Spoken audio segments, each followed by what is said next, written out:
മമ്മൂട്ടി നായകനാകുന്ന ഏറ്റവും പുതിയ ചിത്രം ചിടി പറത്തുന്നു എന്ന് തന്നെ പറയാം. ഗൗതം വാസുദേവ് മേനോന്റെ മലയാളത്തിൽ ആദ്യമായി സംവിധാനം ചെയ്യുന്നതും അതിന്റെ മേക്കിംഗ് രീതിയും വളരെ നന്നായിട്ടുണ്ട്.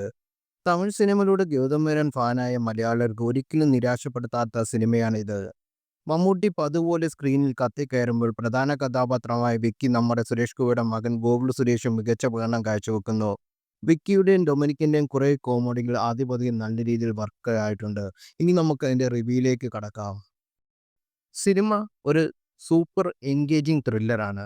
ഫ്രഷ് ട്രീറ്റ്മെന്റ് നീറ്റ്ലി എക്സിക്യൂട്ടഡ് ആയ ഒരു സിനിമയാണ്. ഒരു വേണ്ടാത്ത സ്ക്രീൻ പോലും അതിലില്ല. പ്രസന്റ് ആയിട്ട് നല്ല വ്യക്തിയായിട്ട് നല്ല രീതിയിൽ പ്രസന്റ് ചെയ്തിട്ടുണ്ട്. മമ്മൂട്ടിയാണ് ത്രൂ ആയിട്ട് ഷൈൻ ചെയ്തിട്ടുള്ളത്. Last 30 minute very important well executed ആണ് പടം. ക്ലൈമാക്സ് അൺപ്രഡിക്റ്റബിൾ ആണ്. Thank you.